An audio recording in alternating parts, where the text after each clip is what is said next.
Hello, dito tayo ngayon sa aming taniman ng American lemon at ito yung 2 years old namin na lemon kung saan ko kinuha yung mga cuttings para ito paramihin.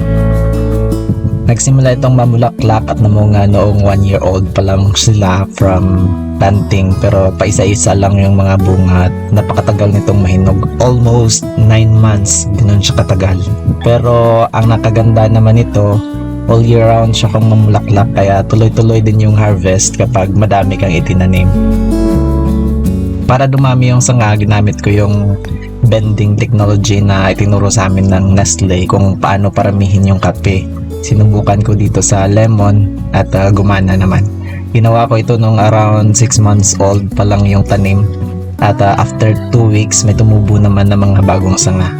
Mas madaming sanga, mas marami ring bunga na mapuproduce. Yung ibang mga tinik naman, lalo na yung mga mahahaba, ay pinuputol ko kasi napakatulis at masakit manusok, kaya mahirap mag-maintain at maglinis kung hindi sila puputulin.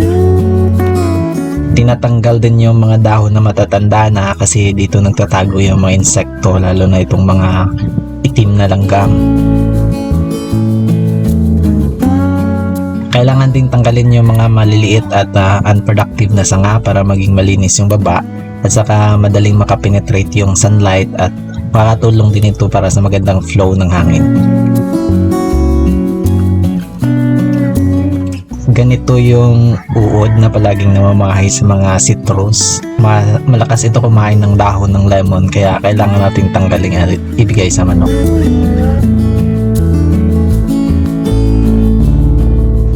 Sa pagpaparami ng lemon, kumuha lamang ng mature na sanga, yung about 6 months old.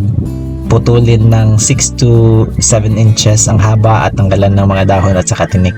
Hiwaan ng pagganito yung base ng cuttings kasi dito yung tumutubo yung ugat. Tapos itusok lang siya sa potted topsoil. Kapag tag-init naman, kailangan mo itong balutin ng plastic para ma-maintain yung moisture, pero pwede mo rin itong hindi gawin kapag tag-ulan. After 1 month, pwede mo na siyang buksan at ilagay sa partly shady area, and at around 2 months, pwede mo na rin siyang i-transplant diretso sa field or sa individual pots. Mas gusto ng lemon yung loamy or yung loamy na lupa or yung mga sandy loam. Kung maganda naman yung kalidad ng lupa, kahit hindi ka na maglagay ng abono. Ito na yung unang batch ng cuttings na pinatubo ko, almost 1 year old from cuttings na yung mga yan. Ito naman yung binigay ng isang kaibigan, mukhang Mayer lemon ito, ibang variety. Mas maliliit yung bunga pero mas maganda. At ito, namumulaklak na siya. Mayroon din dito another batch na maliliit pa.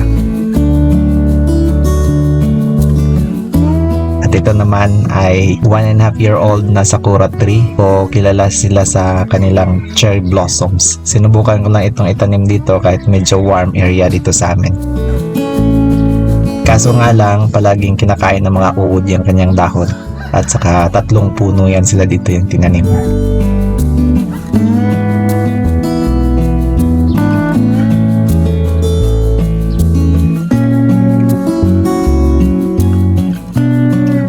Balik tayo dito sa malaking puno ng lemon. May sanga kasi dito na malapit na sa lupa pero hindi ko pa rin pinutol kasi nangihinayang ako dito sa bunga. Hinihintay ko na lang na mahinog itong isa at saka putulin itong sanga para yung mga natirang sanga ay medyo nakaangat na sa lupa. Ito nga yung dulo ng sanga na nakadikit sa lupa. Ayan, tinubuan na ng ugat. Putulin ko lang ito at saka ilipat para magiging bagong seedlings na naman siya. Ayan, kunin ko lang itong mga hinog na dahil pwede na silang i-harvest at itira lang itong isa na hilaw pa. Baka ilang buwan pa yan bago mahinog.